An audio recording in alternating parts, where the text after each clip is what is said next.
Clint Wayne Brown, a constable. You see that silhouette over there? So he's picking up the old tradition of the guy who used to stand here and play taps every night at sunset. Oh my God.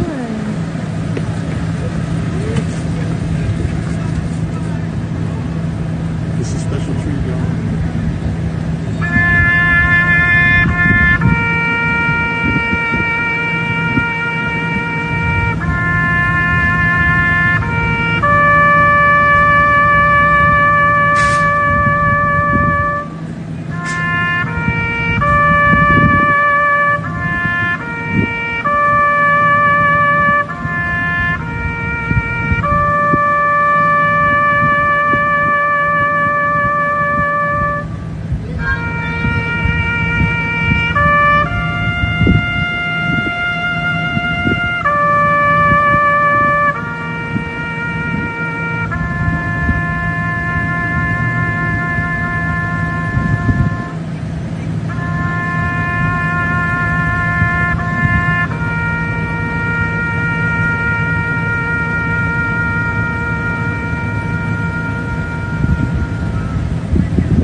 Hello, everybody. Today is Monday, June 30th, the start of Independence Day week. And I thought that was a great way to start this video. And this week, as you heard the guy said in the video, it was a tradition that someone would do that at night. That was Galveston, Texas. I thought that was an amazing thought. And thing that happened, and I love how everybody just stopped and respected, took their hats off and whatever.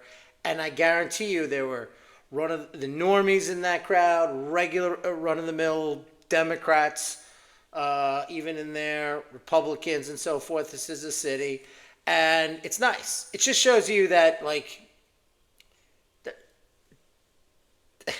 that you know, there was a poll that just came out that showed that like only 36% of Democrats now are proud to be an American. But it was a huge spike down this year because Trump is there. So you get these emotional reactions.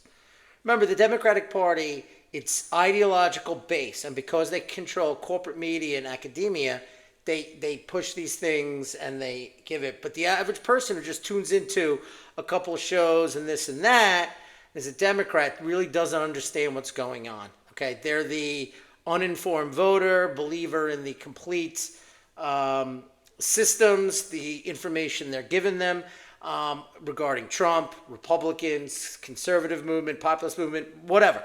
Okay, but it's just to show you that really at the heart of it, in my opinion, more people actually really are proud to be an American, as am I, and I think it's a wonderful thing, and I thought that was a very respectful thing that the people, that police officer did, as well as the people in on the streets to stop and respect that. So I thought it was a good start to the week, and I wanted to show that with you and so forth. So let's jump right in to what's going on. So first of all, we had, this was a winning week the past several days, right? We got great court rulings on the district court judges cannot do national injunctions. And that's good. See, you got to remember, the district court level was created by Congress. Because as the country grew over time in terms of population, as technologies came out, as things got more sophisticated, they decided to create a lower district court level, okay, for those areas, okay, to take care of issues. Because the Supreme Court can only handle, meaning SCOTUS, the U.S. Supreme Court, can only handle so much, right? Even today, they take, what they hear, 60 cases. I think it's 59 last year, something like that. So that's the job. So if you have a constitutional issue about a piece of legislation, a lawsuit or something, it's in that area, if it's really controversial enough and important enough nationally, it can go up to the appeals and then court level and then the U.S. Supreme Court. So when you have all these issues, so you rely on these district courts to handle these local things. Now, if it expands, you can go up, but they're expected to handle certain areas for those issues, right? But to make a national injunction, right? So you're taking what was a system to solve some federal and constitutional court issues in a local area. They started to nationalize them as if they were the U.S. Supreme Court. The judiciary in the U.S. Supreme Court and the appeals, right? And back then, the U.S. Supreme Court was rotated by the regional judges into the U.S. Supreme Court. That's how they did it, okay? But was created by Congress to assist the judiciary, not for these district court judges to take over the judiciary and take that constitutional power that the U.S. Supreme Court has. And that's basically what these national judges, these district court judges have done with their national injunctions, is that they assume that constitutional role. Okay? So, in conclusion, district court judges were created by Congress to assist the constitutional power of the Supreme Court of the United States, not to take it over. So that was a great ruling. And the other good ruling was, of course, the opt-out of this transgenderism, DEI crap in the schools that parents don't want it. Remember, public schools, there's nothing constitutional about them. The parents, funded through their taxes, have every right to say. And especially when it comes to religious concerns. Because the First Amendment says, Congress shall pass no law respecting the establishment of a religion, nor prohibit the free practice thereof. So when you have parents who object, religious grounds, moral grounds, etc., on this, especially when they're funding it, of course they can opt out. Of course they can opt out. Okay? Just because we decided to socialize the public education system, and we did that, so we wouldn't have a top aristocracy, so people at the bottom still have the same opportunities just because of who you're born to. It's like the hereditary class, and I understand that. But things have changed in 100 years, and we have to make changes in the education system to create opportunity and keep up with the marketplace, i.e. private schools. Right back in the day, rich people had tutors and no one else can read. That was it. Today, okay, then you had the public school systems that work, but as the society's changed, then you have Catholic schools, Protestant schools, Jewish schools, straight up private schools, okay? And you want, again, if the goal of socializing was to give people the opportunity, then you want to continue that opportunity by giving people the same access, okay? Since you're using taxpayer funds anyway. So those were two great Supreme Court rulings that I'm really happy about. So let's jump into the big, beautiful bill. So the big, beautiful bill, we all know, passed the procedural hurdle yesterday, 51-49, because the parliamentarian vote, the 1.4 million illegals on the amendment, it failed. It got 56-44. So instead of a 50+1 vote, it needed the full Byrd Rule 60 vote. It failed.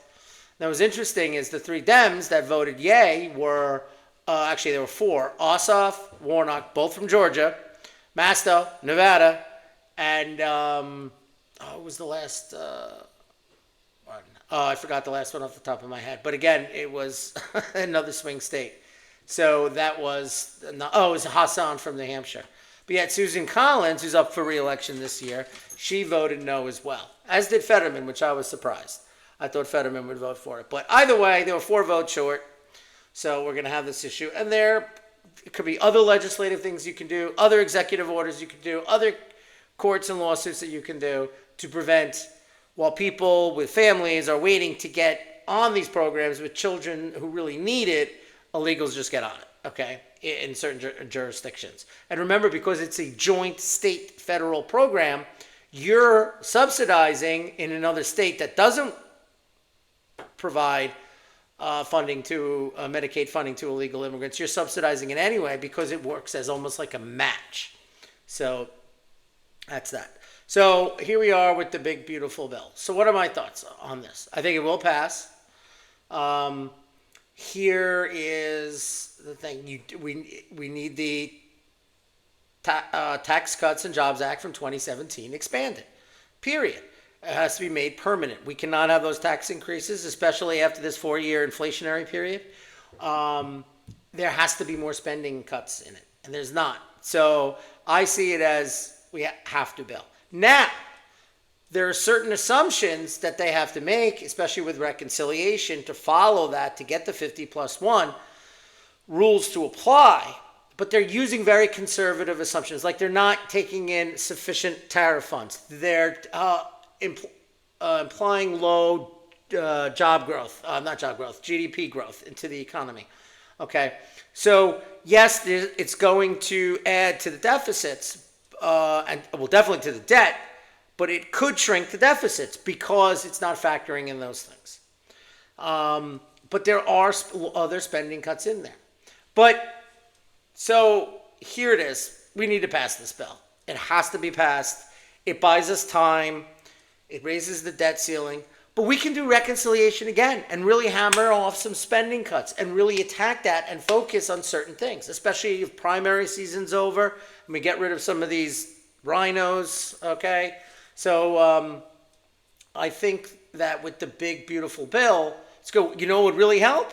Would be if we lowered interest rates, because as the Fed as Treasury has to refinance these debts that from 20 and 21 and 22 from the CARES Act, America Rescue Plan, infrastructure bill, and the higher inflation act under Biden, okay, because they financed it with short-term debt, and now the interest rates are higher because of inflation, we would save, and Trump's right, the number's about $900 billion. Well, that would help, right? That would help lower the deficits. We should also be attacking and restructuring, this channel argues about how we conduct foreign policy, our bases all over the world, and our military spending. We can modernize, be more efficient in our money, and cut military spending while not hurting national security and vital national interests as well. Okay, so there are a lot of things we can do. I'm still a fan of the a sunsetting, maybe 3 or 4 year, one higher tax bracket to get these deficits down. But if they're going to go away, we're not going to cut spending. It doesn't solve the long-term problem. So it's got to be in conjunction. We need to solve this. We need to break up the administrative state, not just reduce it. Get rid of these departments. Get rid of it. Consolidate. Get rid of certain agencies. Okay, and we should really move on that route after this bill is passed. But there are too many things that are important to families, whatever, and I still believe it will reduce deficits because it's undercounting growth, tariffs, which are proven not to be inflationary, as this channel said back in April, because of how supply chains work and how multinational companies will redistribute costs. Okay, so that's where we're at. At the end of the day, it will pass. If it's close enough, it won't have to go to conference, and then Trump can sign it. If it is far off, it'll have to go to conference revote, but I believe it will pass. Another thing they raise SALT too much. It shouldn't be 40, it should be at 20. But I've attacked SALT deduction before. People from states should not pay for other people's bad state decisions just on their federal income taxes. Simple as that. All right, so we also had, the NATO summit. So now, the big thing that the Trump administration is touting, we got them to go 5%. But if you look at the details, it's 2035. Okay, well, what does that mean? Who's going to be in office in 2030, 2032, next year? Okay, what's the target? Is it like when we do 10-year budgeting where we always front load the spending at the beginning, and then the spending cuts are at the tail end, and then a new administration comes and gets rid of that, and there's never the spending cuts, okay? Well, that could happen with this NATO 5%. There's no way these countries are going to 5%. They're not growing, okay? Europe does not have real growth. They're increasing their debts. They're going to go in more debt if they do this. Now, if they do increase dramatically, to me, that's another reason to pull out of NATO, but even if you don't, put more responsibility on the European countries. Okay, we should not have 3 carrier groups in the Middle East or the Red Sea, and the Europeans have 2 to 3 frigates in the Red Sea. That's it. We have the same populations. When you compare Europe in its totality, United States, roughly the same GDP combined. Hello? So I don't understand No problem. And if they go, yes, they need United States as logistics, projection power, whatever. But if you're backing out of NATO a little bit, what you can do, and with their extra money, is they can start to build their own projection and logistical support as well. And I believe that if we're playing a role in that role within NATO, why can't then they do the same thing and then do like a specialization, meaning among the Europeans? Like, okay, British, you focus on the Navy. This country, you focus on this. Norway, Finland, you focus on icebreakers and mountain snow warfare. Do you understand? And then all the countries together build an infrastructure. We pull out, right? We pull out of Ramstein. We still have access to it, but we pull out and we hand it over to the Europeans, and they run it and they control it. And they can decide what countries do. The smaller countries can come together and focus on logistics because they can't field that much, right? Because each country, before you can put a soldier in the field, you need everything from a finance corps to a supply corps to whatever, right? You have service support, and combat. Those are the three. So you have to have the first two before you put the first soldier in. And these smaller countries can't do that. But if they really combine and figure out how to do it, they can definitely replace that logistical and projection role that the United States plays for them. And then we can be more efficient with what we do and not have to field all these bases, run all these bases and everything too. But we should have access, and if we pay a fee, it's fine. They should be paying a fee to us, considering that we pay 3 to 4% GDP, and these countries pay under 2. Okay? But that's my guess. So I'm very doubtful about this 5% anyway. I personally would like to see it go away. Now, maybe the game plan is get them up, get them this, and then we gradually slip out. And that's a great way to do it, a little backdoor slip out. I love it. But I don't think that's really what's going on. So that was my thought on the NATO summit. And then let's jump in on the first thoughts. So this is out. I like this tweet breaking. Iran's defense minister Aziz Nazaradeh has arrived in Beijing following the U.S. bombing of Iranian, Fordo and all that. So how long will this ceasefire last? Because in my opinion, Israel has emboldened Iran to the point where they are now seeking a lot more assistance from China and Russia. Additionally, they have suspended cooperation with the IAEA. So unless something else happens in the short term, this is the last I'm going to talk about this issue. I opposed it. I still do. The strikes. The obliterate. We don't know. The fact is we don't know. If you thought you were going to move in, and it's not difficult to move the enriched uranium, and there's a possibility of an attack, don't you think they would have moved it? That's one. Two, we don't know because the IAEA was now kicked out in response. So there's no one there. Three, I haven't seen any evidence. Four, we've seen reports from multiple sources that they did remove it. Five, do I think the damage was done? Absolutely. Do I think that all the centrifuges and everything was destroyed? No. Maybe they dismantled certain parts that are more difficult to replace and remove those, left the basic stuff in there, like we'll call it the skeleton structures and things like that, but took out the key components. And maybe they have sitting there somewhere else, or they can just replace that and put those parts that they saved back in, okay, with the enriched uranium. The point is we don't know. I'd like to see evidence. And the question of this is like you're questioning the pilots. The mission was awesome. Precision, they landed right where they were supposed to. It was done. It was quick, effective. But we don't know what happened underneath. And to ask that is either attacking Trump, whatever. It is clear. Now, there is one key thing that it's true. If Trump wants to pivot away, he's got to have everybody believing the threat's gone. See, that's the key. Oh, no, we're obliterated. So even if it didn't happen, right, okay, because I think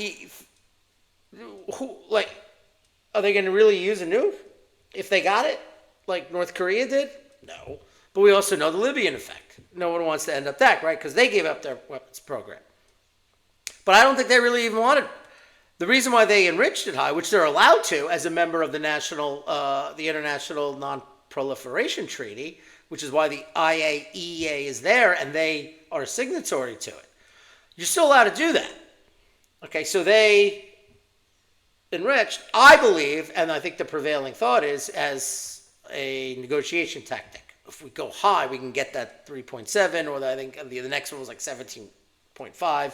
Forget these numbers. Definitely not a nuclear physicist. I only go by what I read. So, but who knows? But the point of the matter is, now we will never know, right? We haven't been shown the pictures, anything like that. So now we don't know what they're going to do. Now you have the ceasefire, which within an hour, Israel started attacking and we hit the prison, right? Because it shows they really want regime change. So the neocons are still going there. But I think that Trump wants to pivot.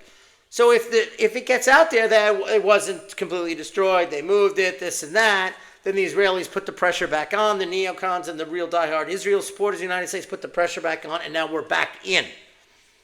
Okay? So you say, okay, well, we need to know. Do we need to go back in? Well, the question is do you really think that Iran is a threat to the United States? I do not believe so.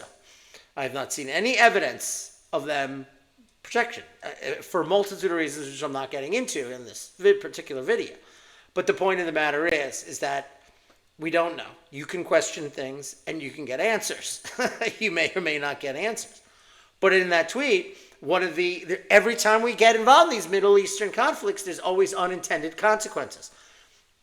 In this particular case, he's pointing out, boom, meeting with China right away, meeting with the Russians right away. What are they doing? We have the Rio Reset coming in. We know Iran is part of the Rio Reset being what they're calling the new BRICS summit, which happens in like a week or two. I think it's July 7th to July 10th, so next week. Iran's a member of BRICS. Saudi Arabia is a member of BRICS.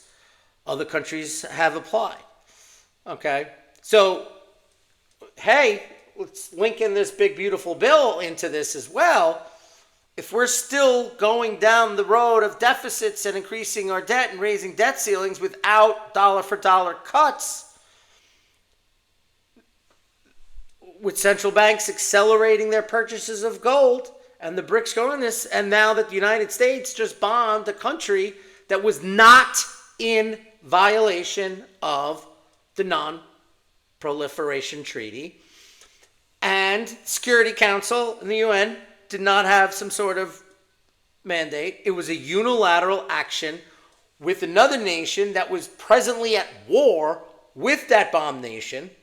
So these countries are going to go, hell with it. They don't want to be part of that. And they definitely don't want to use dollars in their international transactions. And that is what they want to do. It's about the transfer systems for trade and getting this economic bloc going. So this is going to push Iran more into it. And it's acceptance, and it's going to coordinate more. These are the issues that we have that people are not seeing, the whole geopolitical landscape. Okay? And that's the issue. So with BRICS and the summit, they're meeting with China. You know, China just went the farthest they ever been with the carrier battle group. Passed the second. It's like one set of island chains. The second set, they passed that. They have never passed it before. They have again for the first time. So they're flexing their muscles in their backyard, I might add. Okay, they're not directly involved in the Middle East except for investments like they have in Africa and other countries, completely purely economical and so forth. But you know, if Iran's going to get their ties, and if this becomes more of a geopolitical struggle. People don't look at these issues in that geopolitical landscape. Okay? It's all linked. Our financial system, our debt, our military spending, the Israeli-Iranian 12-day war, what the BRICS Rio Reset, okay? Because it's in Rio de Janeiro in Brazil. They're all linked. It's all together. Okay? So, yes. So that's just one of the unintended consequences that we're going to see. And this war, in my opinion, is not over. All right? We do know that the Israelis were getting exhausted. They were hit. They were running out of Arrow 2 air defense missiles, among other things. Okay? And contrary to what you hear, Iranians were not targeting. First of all, their missiles are just slightly not as precise. So they have a certain amount of meters off. in that, right? They targeted and hit 2 refineries, the port of Haifa in a couple locations. They hit military bases. They hit a Mossad headquarters and camp. They hit a key military installation for their headquarters, almost like their equivalent of the Pentagon. Yes, missiles get hit and debris falls down and hits things. And things miss. It just happens. Doesn't mean they were targeting them, okay? And Israel hit and killed Iranians. Last count I heard in a lot of multiple sources, I confirmed 985 Iranian civilians were killed in these back and forth missiles. So I don't want to hear that one side's targeting this, another side is targeting that. Okay, like that's it. I was in church and I heard the deacon say that. One side was targeting schools, this and that, and then the other side is targeting purely military. It's nonsense. Matter of fact, Marjorie Taylor Greene, in her interview with Tucker, made the key point, why are there no reporters in Ukraine? Well, I'll tell you why. Because Russians don't target. They target civilian infrastructure that can be used for military infrastructure. They never take it down to zero like power plants because they know they need it for the hospitals, whatever. Is there collateral damage? Of course there is. But considering how many people have died on the battlefield, the amount of collateral damage on both sides has been nil. Okay. Meanwhile, Ukraine has been attacking the Zaporozhye power plant. Ukraine has deliberately attacked civilian targets left and right. Deliberately. For multiple reasons for that. So they don't want you to have the reporters there. And MTG is correct to point that out. Because they know that if the public in the West saw how this war was reeling, and all the news networks from India and RT and all these Telegram channels and other international reporters from other nations, even non-aligned nations, are showing you this and are on the battlefield, that contradicts what you're being told. That's all you need to know right there. I said that from the beginning. Oh, who's the source on that article? The Ukrainian government. Oh, they're not biased. Okay, why isn't CBS reporters there, CNN reporters there, even Fox News reporters there? Yeah, they're sitting in a hotel room in Kiev and Lviv. Okay, so that's the point I just wanted to make on that. So let's bounce around a little bit here. Okay, so this morning on the tariffs, this was good. Breaking: Canada has rescinded their digital service tax on Americans in an effort to resume trade talks with President Trump. It's correct. Trump said that we're going to stay on. Deal. You drop that, I won't keep the tariffs on. Done. Shows you how it works. So you play a hardball and you get results. So I wanted to share that. That was news this morning, overshadowed by the big, beautiful bill news going on. So E.J. Antoni, the sharp increase in fixed investment, the driver of long-run economic growth, and this is what we've been focusing on, okay, in Q1 was welcome change from the prior 5 years, but we're way still below the pre-pandemic trend, which bodes poorly for future growth. So we're trending up. You have the drop. That's COVID. Okay, Biden administration, not well, considering our debts and inflationary areas, but the chart does still go up. But if you notice, in the last couple months, the increase of that last little pivot up, that's a good trend. And that's from the investment that flowed in Q1 under the quarter after Trump came in. Okay, and that's what gave us that negative GDP number, because the front running of the tariffs, because people were scared, so the imports increased. But the investment grew like 21%. So that's going to fuel that. And it is that investment now that keeps pouring in that will lead to higher growth rates in the future, because it has to go through the contract to build it, to hire the workers, to get the equipment before, the first shovel gets in the ground. So I just wanted to share that with you because I like that. All right, so let's move on to a little European election. So if you don't know what's going on, I mentioned it, that the Dutch government fell. They're having a snap elections. Geert Wilders' party is basically ran it, but Geert Wilders for the coalition couldn't be prime minister, so they collapsed. So they have a snap election in end of October. Another country with an election coming up is the Czech Republic, Czechia. So the STEM poll, which is all over Europe and fairly respected, All right, the ANO leads with 32%. This election, by the way, is early October. So a couple of early polls are starting to come out. So I just wanted to give you an idea where they are. So they're pretty good. So the EPP, that would be the SPOLU, SPOLU. They go with the conservative ECR, EPP. They're a little globalist, but they're pretty conservative. Okay, they're at second place. ANO is a 1 with 32. Now, they are the PFE. That is the Patriots for Europe. That's the linkage, who they caucus with in the European Parliament. So who are what other parties from other nations are they allied with? And that is your National Rally, your Vox, PFA. So that's who we want to win, is ANO. But what's amazing is then there's the SPD. They caucus with ESN. They're allied with the AFD, who the PFE won't allow in. So they're even more populist right than the PFE. And they're in third at 13. Okay, and then stand traditional. And then you have two other parties, one at 3%, one at 5%, that would go with the populist right. So this country is like the most populist right country I've seen in Europe so far, based on this polling. I mean, you put together of a coalition, if these poll numbers are right, 32, 13, that's 45, 50, 53. That would be on the populist right coalition in Europe altogether. It's fantastic. And then 21 would be a group that would vote sometimes at the populist right, but they're at least conservative. Okay, so that's pretty good. Next one, Holland, later October.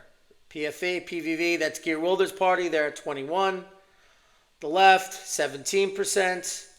Another left party at 17%. The traditional right at 13, and going down. So here's the deal. The highest party, 21. Sounds like they're going to have the same problem again.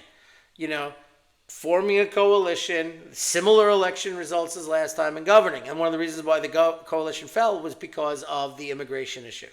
So I think this is important to understand that just because you have the snap election doesn't mean it's going to work out. But we'll see how this goes. Maybe you'll see some strategic voting in certain areas. Maybe you'll see parties drop out, endorse candidates in other areas to get that, grand coalition going in Holland. It's still kind of early. It's the summer. Elections are late in October. So I'll be tracking these and any news going forth on that. So now, I used to cover a lot with Sahel, where Russia pulled out and everything like that. So Russia's still they have what they call the Africa Corps, ironically. But there were some massive moves with the Mali government in there to fight ISIS fighters. And this was actually a video. I wasn't going to play it. I just did the video. It shows combat going on. But there have been massive successes in the last week or two in offensive operations with the governments, Burkina Faso, Mali, and others, to take on ISIS and Sahel, are becoming more and more of a threat, especially since we pulled out. But Russia has not fully pulled out, and they've been engaging in operations with these governments. So that's really good news there, because that's the real threat to the West, is these ISIS, Sunni, Islamic jihadist lunatics. So now let's get into a little Ukraine update. Russia amasses 50,000 troops around Sumy, putting Ukraine in a precarious position. All right, Western reporters always showing that people knew. There's also been offensive operations lightly in Zaporozhye in the southwest. But the Russians are in Sumy. They are doing that steamrolling, village here, village there. Same with Donetsk, same down in southern Donetsk with Pokrovsk and everything. But it looks like they're putting at least 50,000 troops that they have amassed. Many of these already have experience in concentrating. So there's speculation now that they're going to be launching another offensive in Sumy, to not even just go that slow steamroller pace, but to actually really punch a hole and really start to drive a little bit. There's also been more pressure. And if you don't know, Sumy is to the northwest of Kharkiv. It is not one of the original 4 oblasts. It is, we're going to call it Kharkiv 5th, Dnipropetrovsk 6th, and Sumy, 5th, and then Sumy is, the 7th. So, yeah. So if they launch an attack here, I mean, Ukraine's been throwing counterattacks at that Sumy line like crazy, and they're not being successful. So could this be the one that breaks it back, this summer offensive, finally, of the Ukrainian army? Who knows? We'll see. It depends upon what kind of risk Russia is willing to take. And up to this point, they are very conservative and very slow moving. Speaking of Kharkiv, this is an attack on Ukrainian positions in the Kharkiv region, not in Kharkiv proper. This was done by what they call a TOS flamethrower. It's basically a multiple launch rocket system that the Russians use. Just shows you the devastation. So this last part I want to talk about. So this is a company that's coming in now, an area of Dnipropetrovsk. Now, if you've heard me mention this, I'll get to that in a second. We'll go to the last one. I just want to show you this map. This is Malinivka. This is in also Dnipropetrovsk. It's another village they've taken. Now, the key is, and I've mentioned in my other videos, is that Dnipropetrovsk is basically the region to the north of Zaporozhye and the east of Donetsk. And they've penetrated in multiple locations now, this being that 5th Oblast I was talking about, not part of the original 4, along with Kharkiv and Sumy region, and they've taken this video. So the other village they're talking about, which is in this picture, okay, is, I'm going to do it off memory here, so Shevinovka, I believe how it's pronounced. So it was taken it was taken last Thursday, but it hit X on the weekend. I was like, I knew this already, because it was all over mappers on Telegram channels, Russian, Ukrainian mappers. The interesting thing is it's the site of the largest lithium mine in Europe. It also is loaded with beryllium and then 2 other minerals I can't remember that are pretty rare in the area as well. So the company's already got preparations to start mining it. Now, what's really funny about it, the Ukrainians sold those rights to the mine to the British for 180 million pounds. British are out 180 million pounds now. So that's getting on the market. Not only that, for our EV, electric vehicle friends, Russia's now going to control a bigger slice of the world's lithium. So is that really what you want to go while continuing the war footing with Russia? Because they found in Russia proper lithium mines. China controls a bunch. There's a bunch in Patagonia and a little bit in Australia. And now the Russians have more. So you're going to, try to push this World War III war with Russia and its allies, but yet becoming more dependent on the goods that they need and control globally. How freaking stupid that is.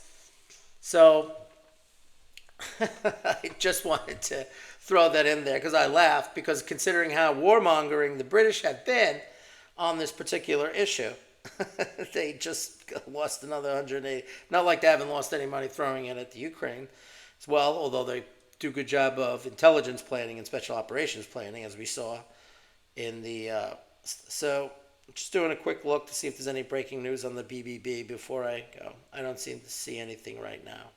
But, yeah. No, so basically that's it. So I want to give you an update on the Ukraine war that everyone's kind of not paying attention to as much. Russia has accelerated over the last couple of months.